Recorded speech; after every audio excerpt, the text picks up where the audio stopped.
আরে মিয়া 70,000 না, যদি 70 কোটি জান্নাতের হুরও দেওয়া হয়, তারপরেও দুনিয়ার স্ত্রী যদি জান্নাতি হইতে পারে, খোদার কসম ওই স্বামীর জন্য দুনিয়ার স্ত্রীর তৃপ্তির চাইতে, সুখের চাইতে 70 কোটি হুরের সুখ বেশি হবে না। হালাল স্ত্রী যতটা আনন্দময় হবে।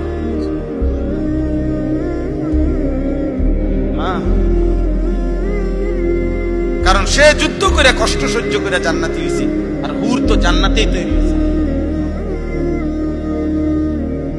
এজন্য 70 কোটি না, 70,000 কোটি হুরের চাইতেও দুনিয়ার স্ত্রী দাম, যদি সে জান্নাতি।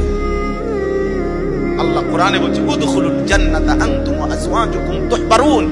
বাহ, আল্লাহ বলছে জান্নাতে হাশরের ময়দানে আল্লাহ বলবে, তোমরা তোমাদের স্ত্রী যাদের নেককার, তোমরা তোমাদের বিবিদেরকে সাথে নিয়ে তোমরা হাসতে হাসতে উদখুলুল জান্নাহ, জান্নাতে ঢোকো। জান্নাতে এক লগেই তো ঢুকতে দিছিল, স্বামী স্ত্রীরা এক লগেই তো দিছিল। ইয়া আদম উসকুন আনতা ওয়া যাওজুকাল জান্নাহ, এক লগেই তো থাকতে দিছিল। আদম এবং হাওয়া এক লগে থাকতে দিছিল না? বুঝা গেল স্বামী স্ত্রী নেককার হলে এই মজাটাই আলাদা, এই জান্নাতটাই আলাদা। আল্লাহ আমাদেরকে তৌফিক দান করে। উম্মত, তুমি জানো না আমি যে তায়েফের পাথরের আঘাতে পুরা পিঠ চালনির মতো ঝাঁঝরা বানায় ফেলছে আমার? শোনো নাই তুমি? আমারে যে উহুদের ময়দানে দান দান শহীদ করে রক্তাক্ত করছে, তুমি শোনো নাই? আমি যে 14 দিন পেটে ক্ষুধার তাড়নায় পাথর বাঁধছিলাম, উম্মত, তোমার মনে নাই?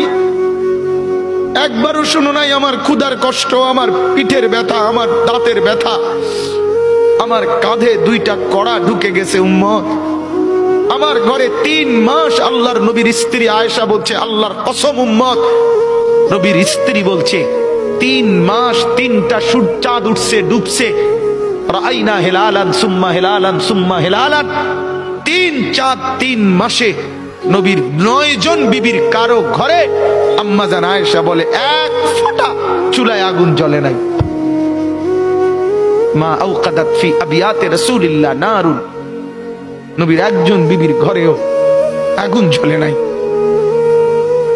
আল্লাহ নবীর স্ত্রী আয়েশা একদিন বলছিল নবীকে পিঠে হাত বুলাইয়া, ইয়া রাসূলুল্লাহ, স্বামী আপনার পিঠ ছিদ্র ছিদ্র কেন? পুরা পিঠ চালনির মতো ছিদ্র ছিদ্র কেন? আপনার কি ছোটবেলায় বসন্ত রোগ হয়েছিল, গোটা হয়েছিল? আল্লাহর নবী চোখের পানি ফেলে বলছে, আয়েশা তুমি জানো না আমার এই পবিত্র দেহে তো কোনোদিন মশাও বসে না, মাছিও বসে না, পোকা বসবে কেমনে? আমার পবিত্র দেহে তো হাঁটলে মেশকের গ্রান বের হয়, আমার পেশাব পায়খানাও তো কোনোদিন জমিনের উপরে 1 সেকেন্ড থাকে না, মাটি ফাঁক করে ভেতরে নিয়ে যায়, সেই আমার গায়ে গোটা হবে কেন? আয়েশা, এগুলো আমার তায়েফের পাথরের আঘাতের রক্তের দাগ।